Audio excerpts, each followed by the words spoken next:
CNN, in an early scene from the new Pixar film Turning Red, the character May hides out in the bathroom on a morning before school. Having spiraled from a particularly embarrassing encounter the night before, she's woken up to find that she's turned into a giant red panda.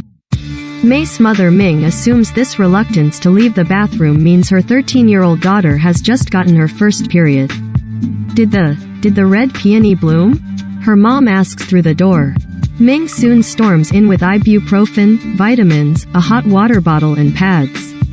May, unable to tell her mother what's really going on, endures an uncomfortable conversation about how she's now a woman and how her body is starting to change.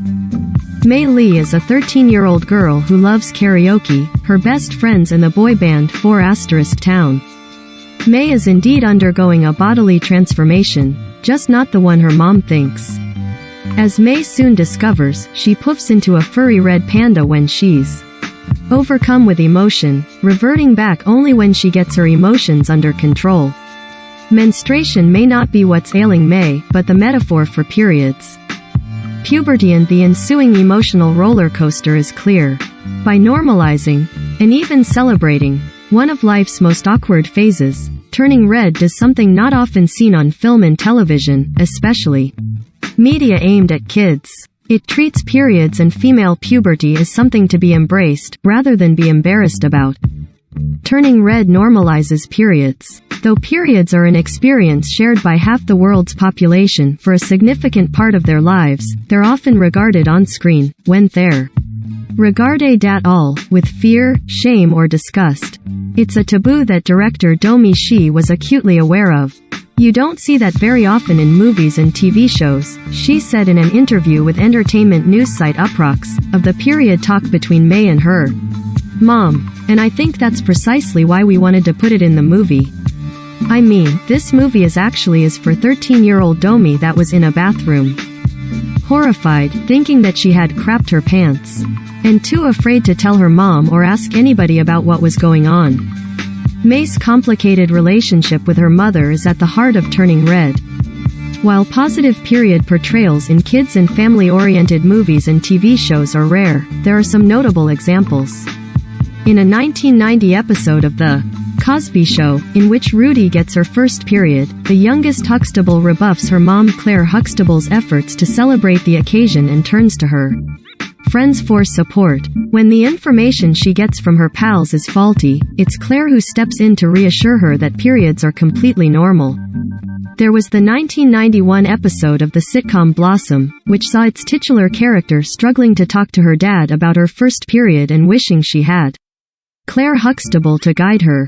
A scene from the 1991 coming-of-age film My Girl features Vada screaming that she's hemorrhaging, only to be told that she's gotten her period. A 2001 episode of the animated series Braceface sees Sharon mistake her menstrual cramps for appendicitis. And in more recent history, the ABC sitcom Black-ish treats Diane's first period as an empowering experience. Still, these examples tend to be the exception, not the norm. Tackling the subject of periods feels especially radical for an animation giant like Pixar. Given that 20 of the 24 films released by the studio center males.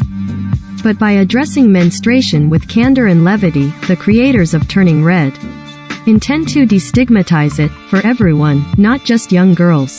The hope is with putting it on the screen and having it be something that is cringy, but also funny, and a part of this story, it does normalize it. Producer Lindsay Collins told pop culture and gaming news site Polygon, "There's an appreciation from anybody who's gone through it for what we put on the screen, but also those who haven't gone through it. It also embraces the emotional extremes of puberty." Beyond periods, Turning Red explores puberty in all its uncomfortable glory, through the eyes of a confident, goofy Chinese-Canadian girl. In the words of She, it's an Asian tween fever dream. Throughout the film, May navigates the awkwardness, excitement and embarrassment that come with changing hormone levels and manifest in her body as a red panda. She grapples with lust and attraction, crushing on the teenage convenience store cashier and members of her favorite boy band 4 Town alike. she imagines her objects of desire as mermen, then berates herself for doing so when her drawings are found out. She longs to see 4 Town in concert with her best friends, and vents to them angrily when her mom says no. From the very beginning, I was just really trying to not hold back with telling the story about a girl going through puberty. We're going to go there, she said in an interview with IndieWire. From the very first version, it had pads, it had puberty, it had the weird boy crushes and drawings. May is just like any other girl navigating puberty, except for the turning into a panda part. But perhaps the most profound challenge for May during this period of her life is figuring out how to be herself while also respecting the wishes of her parents, a coming-of-age dilemma surely familiar to many children of immigrants. As May discovers more about who she is, she finds that parts of herself conflict with the image her mother has of her. Learning to accept those parts of herself, while finding the courage to stand up to her mother, is part of May's pubescent transformation, too. She has said she hopes that turning red helps girls and women feel seen, and that it signals that periods, puberty and unwieldy emotions are simply a normal part of life.